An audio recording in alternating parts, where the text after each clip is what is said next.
Hello friends, welcome to Baksha Bhojanam channel. இன்னைக்கு நம்ம நன்னா ஒரு சேப்பங்கிழங்கு ஃப்ரை எப்படி பண்றதுன்னு பார்க்கலாம்.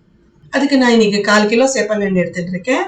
அது ஒரு பாத்திரத்துல நன்னா முழுகிற அளவு தண்ணி விட்டு வேக விட்டுக்க போறேன். இதை நன்னா குழன்னு வேக விடாம பதமா வேக விடணும். குக்கரை மூடி போட்டு வேக விடுறேன்னா ஒரு விசில் சவுண்டுக்கு வேக விட்டா போடும்.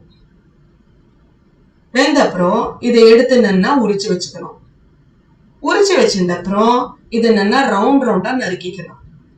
ரவுண்டா நறுக்கின்ற சேப்பங்கிழங்கு மேல 1 டேபிள் ஸ்பூன் அரிசி மாவை சுத்தி தூவிக்க போறோம். அதுக்கப்புறம் நல்லா 1 டேபிள் ஸ்பூன் ரிஃபைண்ட் ஆயில போட்டு இந்த சேப்பங்கிழங்கு நல்லா மிக்ஸ் பண்ணி வச்சுக்க போறோம். இது கொஞ்ச நேரம் ஊறணும். அதனால இப்ப என்ன பண்ண போறோம், இதை கொஞ்ச நேரம் 1/2 மணி நேரம் ரெஃப்ரிஜரேட்டர்ல வைக்க போறோம்.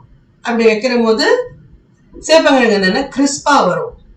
இந்த ஊற வச்ச சேப்பங்கிழங்கை எடுத்து நல்லா ஹாட் ஆயில்ல பொரிச்சு எடுக்கணும். அது நல்லா ஒரு கோல்டன் ப்ரௌன் ஆற வரைக்கும் பொரிச்சு எடுக்கணும். இந்த அரிசி மாவு போட்டதுனால சேப்பங்கிழங்கு நல்லா மொறுன்னு வரும். இப்ப நல்லா மொறுன்னு வந்துடுத்தும். இதுக்கப்புறம் இதை தாளிக்கணும். அதுக்கு கொஞ்சமா எண்ணெய் போட்டுண்டு அதுல கடுகு உளுத்தம்பருப்பு போட்டு அது நல்லா வெடிக்கிற போது நம்ம ஃப்ரை பண்ணி வச்சோம்ல சேப்பங்கிழங்கு, அதை எடுத்து இதோட கலந்து நல்லா மிக்ஸ் பண்ணி விடணும். அதுக்கப்புறம் அதுக்கு தேவையான உப்பை போட்டு அதையும் கலந்து விடணும்.